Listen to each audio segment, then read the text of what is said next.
Estamos de volta, último bloco do Antenados, na geral estamos falando sobre exortação. Por último, a gente preparou a cereja do bolo. Às vezes é necessário, se torna necessário por alguma razão, ter algum tipo de exortação ao líder de uma igreja, ao pastor. Talvez por alguma conduta dele, algum mau exemplo que ele colocou. E algumas pessoas têm que chegar, não sei se por um conselho, por membros mais antigos, que têm mais credibilidade, enfim. Chegar, pastor, o senhor fez isso, a gente acha que isso é errado e tudo mais. Como é que vocês entendem? Porque hoje em dia tem uma certa aura, né? Um bloqueio ao redor do pastor. Assim. Ele às vezes é inalcançável, inatingível, e às vezes ele é passível sim de uma certa correção e exortação. A gente estava até falando aqui antes do bloco que na maioria dos casos, e eu não sei se isso se torna também uma maneira de exortação, as pessoas não querem chegar com o pastor e falar contra ele porque às vezes na cabeça delas isso é rebeldia e é contra o anjo da igreja e o ungido do Senhor. A gente tem às vezes esses dogmas na nossa cabeça e muitas vezes elas saem da igreja. De algum jeito essa saída da igreja, ao invés de falar para a sua verdade o que está, machucando elas, saem da igreja, às vezes pode até ser uma maneira de exortação. O pastor está vendo muita gente saindo, poxa, exortação, as pessoas estão me ignorando, não querem mais ficar aqui. Mas como lidar com uma situação dessa? Pastor, aquele pastor, como é que eu vou chegar com o pastor e falar, pastor, está errado isso aqui? Mas tem que ter, André, porque senão o líder... Mas o cara tem que ser macho demais. Ele fica como é que chega? Fica com uma alta confiança muito grande. Exemplo de Davi. Né? O pastor tem que ter aquela pessoa que... Ô pastor, como é que está a vida financeira da igreja? Pastor, eu tive uma ideia de nós primeiros fazer isso aqui com o dinheiro da igreja. Tem que ter alguém que conversa, porque o pastor ele não é o super-homem, o pastor não é o que lidera sozinho. Não existe isso. Mas é bom que tenha aquela pessoa que oriente ele, ajude ele. Às vezes tem coisa na igreja, na visão da igreja, que ele não vê, mas o membro está perto do outro lado. Perfeito. Às vezes o irmão está sem gás, irmãos. Às vezes, pastor, o irmão está sem gás. Passou o vento, caiu a telha dele. O pastor não é sabedor disso. Mas o irmão pode, pastor, posso conversar com o senhor? Está acontecendo isso com fulano, cicrano. Né? Porque às vezes o membro ele fica até triste, né, sem ir para a igreja. E nessa hora nós estamos lá no púlpito exortando, porque ele não foi. Mas não sabemos o porquê que aconteceu de ele estar sem gás, sem uma compra. E esse irmão, né, que sabe, é sabedor, um obreiro, uma pessoa ali que tem essa estrutura espiritual, como estão dizendo aqui, né, confiança da igreja, ele vai chegar, pastor, posso conversar com o senhor? Não, tudo bem. Nesse caso eu entendo, mas quando eu digo da questão de exortar o pastor, é quando ele faz algo de errado. Não porque ele não vê a coisa. Pastor... Tem que ter. Tem que ter. Eu acho que o exemplo aqui de Natan foi o ápice, né, no que diz respeito liderado e líder. Né? Agora, eu vejo um caso clássico dentro da Bíblia com relação, quando se fala de profeta. Né? E, geralmente, quando se vai exortar o pastor, geralmente é um profeta que se atreve, né? E às vezes se atreve com graça, unção de Deus, autoridade. E o pastor tem que abaixar a crista, você está entendendo? Agora, existe a maneira certa, a hora certa, o tempo exato da parte de Deus para isso acontecer. Exatamente, a gente vê isso no caso de Samuel, que é criado dentro do templo desde a sua infância, e ele sabe de toda a estrutura operacional, funcional, organizacional do ministério de Eli. Eli é conivente com o erro dos filhos, os filhos estão totalmente desviados. Ele que é criado ali dentro, mas ele não mete a colher fora de tempo. Ele fica na dele, vendo a situação, mas esperando o tempo certo de Deus. Você está entendendo? Daí Deus fala com Samuel e Eli já sabe que está mal. E Eli chega para Samuel e sacode Samuel. Tudo que ele te falou, você me fala, porque Samuel tinha prudência nesse aspecto. E é interessante que as pessoas devem entender que o dom, Deus não dá o dom a gente para criar situação para a gente viver mal com a liderança da igreja. A gente recebe o dom da parte de Deus para ajudar na edificação, na estrutura operacional da igreja, não para criar problemas de relacionamento. É o que mais se vê por aí, é exatamente pessoas que têm o dom de profecia, têm dom de exortação, elas são escanteadas, tratadas com desdém, com descaso. Muitas vezes é o pastor que fecha a guarda E muitas vezes é porque, na verdade, se abrir a guarda, elas acabam até administrando a igreja com o dom que tem. Entendeu? Então é super importante que essas pessoas tenham prudência para exortar um líder, entendeu? Quanto também o líder tenha flexibilidade, entendeu? Para saber que ele cometeu algum equívoco e Deus está falando. Porque, de alguma forma, e aí não sei se vocês concordam comigo, a pessoa que tem um dom ou que vê algo de fato de errado, mas ela tem medo ou não quer falar para o pastor porque não quer ficar mal, se ferir, ela de alguma forma vai ter uma responsabilidade nisso. Para mim é que nem um pastor que vê um erro de um membro e, poxa, para não perder, eu não vou falar nada. E o membro, como ele não é exortado ali, bem, pastor está vendo, é presente, não está falando nada, então porque está certo.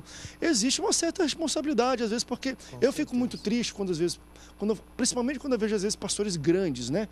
Que parece que às vezes são intocáveis, ninguém quer chegar perto e falar, pastor, está errado isso aqui, pastor, esse investimento eu acho que não é o investimento correto. Pastor, por aqui não. Tem medo de falar isso pela, talvez, a grandeza da expressão do pastor, e daqui a pouco, quando o pastor cai, é porque assim, já é um negócio insustentável, e derruba de uma maneira que às vezes o pastor não consegue nem levantar direito. Se anteriormente ele chegasse, olha, pastor, acho que já é errado aqui, desde o começo, poderia corrigir. Às vezes também a isenção dos membros que vê algo de errado em falar para o pastor, eu acho que podem, às vezes, poxa, se responsabilizar por isso. Tem que falar para o pastor. Acho que essa relação ela vai se montando aí realmente em cima da conivência dos dois lados, né? Realmente do líder, que muitas vezes vai se isolando, né? Se colocando ali num pedestal, né? Que não deveria, distante realmente das ovelhas, e as ovelhas que acabam aquela questão do respeito mesmo, né? Daquela ideia ali de que o líder só é ungido, né? E a Bíblia não traz a ideia só de que só o líder que é ungido, né? A gente sabe, Salmo fala, por exemplo, quando fala dos ungidos de Salmo, está falando do povo de Israel ali, na verdade, né? E a gente tem aquela questão lá do Êxodo, de Moisés e Jetro. Claro que alguém pode dizer assim, mas o Jetro era sogro, né? Mas em relação ao ministério, vamos pensar, trazer para nós aqui aquela ideia lá, né? Jetro não era do ministério, Jetro nem era crente, vamos dizer assim, né? Ele era lá, criando outros deuses dele lá da terra de Canaã. Mas Moisés aceitou o conselho dele, né? Foi um conselho sábio, um conselho prudente ali, para poder então estar pastoreando adequadamente o povo de Israel. Então Moisés, naquele momento, ele se sujeitou a alguém totalmente fora ali. Ele poderia simplesmente dizer assim, meu sogrão, o negócio é o seguinte, lá em casa o senhor comanda lá e tal, né? Mas aqui é eu e Deus fala comigo face a face, né? Então, não vem se meter no meu negócio aqui não, né? Mas não, você vê que ele se sujeitou, né?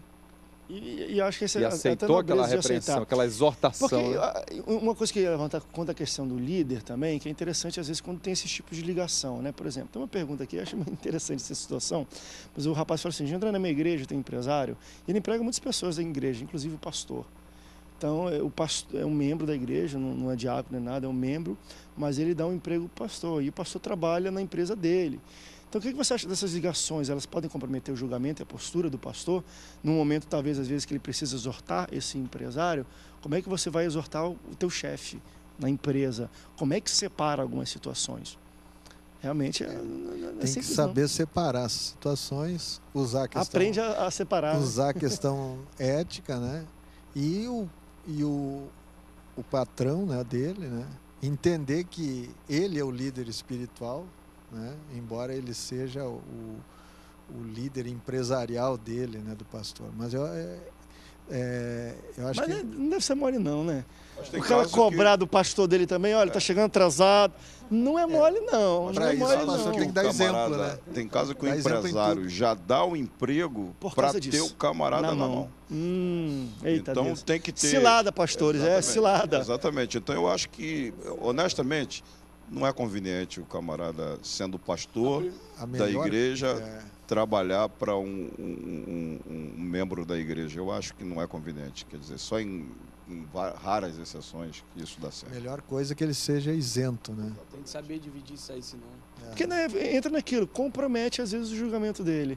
Porque, beleza, eu vou exortar, meu patrão, como é que faz isso, né? E me dá um emprego, e fica com medo. É muito complicado. Os pastores acham isso. Eu acho que isso não é só na questão de emprego, não. É questão de qualquer coisa de comprometimento. Qualquer coisa que venha comprometer o julgamento do pastor para fazer qualquer tipo de exortação, eu acho que realmente às vezes é muito complicado. Às vezes é uma amizade, é emprego aqui, às vezes vamos lá, é uma pessoa de notoriedade pública. Poxa, tem um ator, tem um jogador de futebol aqui. Poxa, ele chama a atenção para a igreja. Eu vou falar que ele está errado porque ele brigou e falou palavrão no jogo e todo mundo viu e brigou. Eu vou exortar? Não vou, porque o cara traz notoriedade. Isso é complicado quando o pastor acaba ficando refém de uma situação. Eu tenho um exemplo do jogador do Fluminense, o Wellington Ney. Eita Deus. Ele ia muito na nossa igreja. Até agora viajou. E eu lembro que a gente... Ele está jogando que time? Ele está num time aí fora que eu não sei. Mas ele jogava em que time aqui? Era até Fluminense? Tá na guerra, é Fluminense. Já podia ser exortado já, né? Então, desde essa época, nem né? visitava muito a nossa igreja. Então, eu antes já preparei até a igreja também, a respeito dele. Né? Ele estava no auge, vindo do Figueirense, foi para a seleção, foi campeão do mundo. Então, eu preparei a igreja. Porque isso também... Né? A gente está falando de empresarial, mas isso também, se a igreja, se nós não soubermos trabalhar isso aí, né? A pessoa também, ela nem volta mais à igreja, porque é uma pessoa de nomes, né? Famosa, e ele veio, todo mundo recebeu bem, ele frequentou por muito tempo, só não está agora porque viajou, né? Tá fora do país, e nós passamos para ele que ele é um jogador, é um profissional.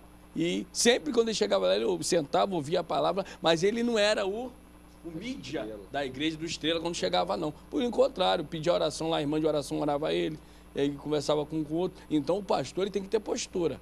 O pastor da igreja, ele tem que ter postura. Porque tem pastor que também, irmãos, ele não pode ver, né, algo que ele quer logo segurar, abraçar e achar que a bênção é dele, que ele tem. E isso é perigoso. Por isso que muitos pastores... princípios, né? Isso aí, compromete o princípio e deixa tudo de água abaixo.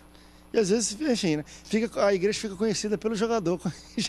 Alguns casos o cara não sabe o nome do pastor, não sabe o nome da igreja, mas é a igreja do jogador fulano de tal, né? E isso às vezes usa, mas às vezes a gente tem que ter cuidado. A gente tem um minuto só para terminar, e acho que essa palavra também de exortação, já que a gente está falando, para alguns pastores. Cuidado com qualquer coisa que venha comprometer o julgamento de vocês, a credibilidade de vocês. Nós acabamos de falar. Não é um jogador de futebol, um artista famoso que vai dar credibilidade para o seu ministério. Às vezes eu acho que é pior. Quando entra, ele pode até, de alguma maneira, comprometer um pouco do que você fala, da credibilidade, da maneira que você às vezes trata e da notoriedade. Todos são iguais ali. E se ele fizer algo de errado, vai ter que ouvir como todo mundo ouve. Então, cuidado, pastores, nesse momento.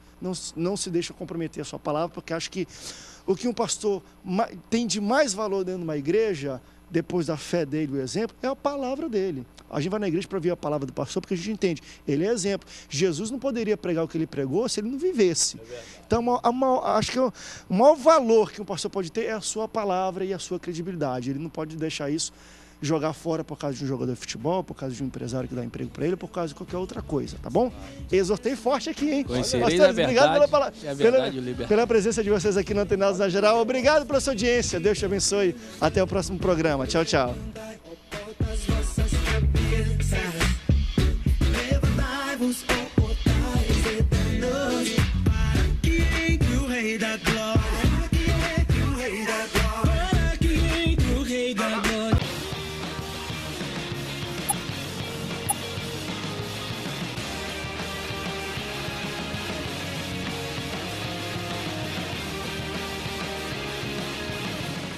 Está começando mais um Antenados